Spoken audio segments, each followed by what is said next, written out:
Assalamu alaikum warahmatullahi wabarakatuh. Hi everyone, this is Muhammad Hashim Ali from SSE School and Coaching near Canara Bank, Simalbari. We would like to discuss about the grammar right now. So, एक शेर अर्ज है, यहाँ मुकम्मल कभी होती नहीं तालीम जिंदगी, यहाँ मुकम्मल कभी होती नहीं तालीम जिंदगी, यहाँ तो उस्ताद भी हमेशा होते हैं शागिर्द जिंदगी, यहाँ तो उस्ताद भी हमेशा होते हैं शागिर्द जिंदगी. तो my viewers and all the students, how are you? All is good? Okay. So मैं बताना चाहूंगा यहाँ पर कि बिल्कुल फाउंडेशन, बिल्कुल बुनियादी चीज जो हमारे इंग्लिश के स्टार्टिंग लेवल पे आते हैं. हम क्लास नर्सरी से लेकर कंप्लीट हायर एजुकेशन तक जाते हैं, लेकिन उसमें सबसे पहले इंग्लिश का जो ग्रामर होता है या इंग्लिश का जो इंडस्ट्री है इसकी, उसमें सबसे पहले और बेसिक चीजें होती हैं. हम लोग अल्फाबेट सीखते हैं, मीन्स ए से जेड तक. ए से जेड तक जितने भी हरूफ हैं, जितने भी अक्षर हैं, वर्ण हैं, सारे को क्या कहते हैं? लेटर्स कहते हैं. ओके. तो क्वेश्चन है, how many letters in English? English में कितने लेटर्स हैं? तो the answer is there are 26 letters in English. सबको याद रहेगा? अंडरस्टैंड? ओके. 26 लेटर्स है इंग्लिश में. And next question is, how many parts of alphabet? Alphabets को कितने पार्ट्स होते हैं, कितने भागों में बांटा गया है? यानी ए से जेड तक जो हम बोलेंगे उसको कितने पार्ट्स और भाग में बांटा गया है? तो the answer is there are 3 parts of alphabet. यानी इंग्लिश के ए से जेड तक 3 पार्ट में बांटा गया है. कितना? 3 parts of English alphabet. One is, बोलिए एक साथ में, vowels. Second one is consonants. Third one is semi vowel. ये 3 काइंड्स में इंग्लिश के अल्फाबेट्स को बांटा गया है. तो अब हम एक्सप्लेनेशन देखेंगे. इसका एक्सप्लेनेशन देखेंगे कि वोवेल्स जो कहते हैं किन को कहते हैं. ए से जेड तक सारे को तो अल्फाबेट कहते हैं, लेकिन जो ये वोवेल्स है, ये वोवेल्स किसको कहते हैं?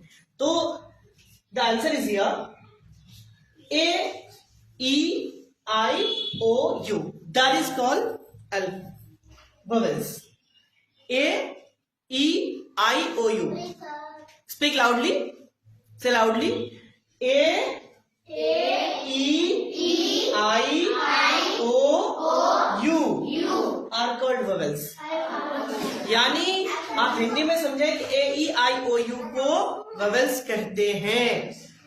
ए से जेड तक ए ई आई ओ यू को हटाकर जितना अब बचा, समझ में आ रही बात? अंडरस्टैंड और नॉट?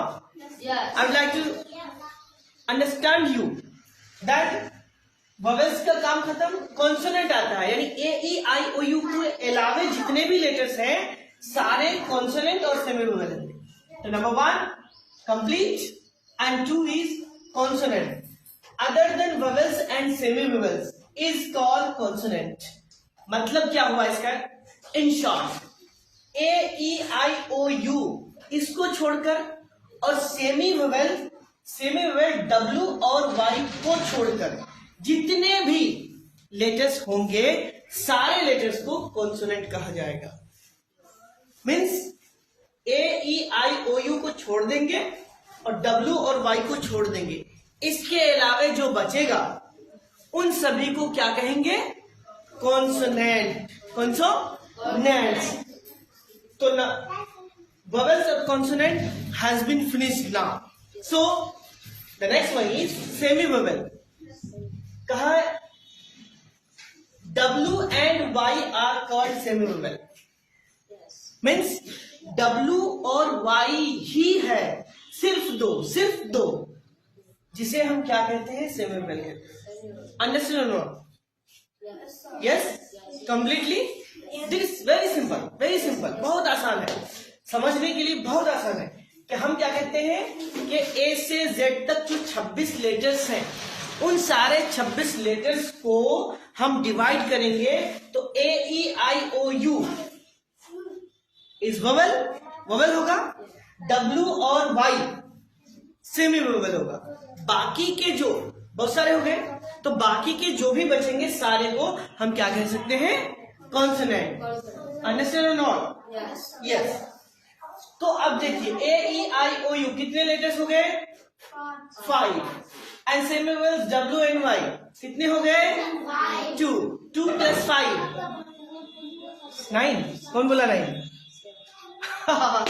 अब उनका मैथमेटिक्स कंप्लीट नहीं हुआ अभी। चलो 5 and 2 is 7। अब ये 26 में 7 को अगर घटा देंगे हम, लेफ्ट डिजाइड नंबर इज 19। 7 में 26 में से 7 को घटा देंगे हम, माइनस कर देंगे तो डिजाइड नंबर 19। ये 19 लेटर्स जो होंगे कॉन्सोनेंट होंगे। आया समझ में? तो अब एग्जाम्पल दिए हैं बी। ए के बाद बी आता है, बी क्या हो गया, कॉन्सोनेंट। बी के बाद सी, सी कॉन्सोनेंट। एम एच यानी एक्स वाई को छोड़कर जेड तक क्या होगा, कॉन्सोनेंट होगा। समझ में आ गया? ओके। तो thank you guys who are watching this video, please thank you। मैं तो ये नहीं कहूंगा कि like share comment and subscribe the channel, but इतनी उम्मीद है जरूर कि आप लोग जरूर करेंगे। Thank you so much. Meet see you the next video.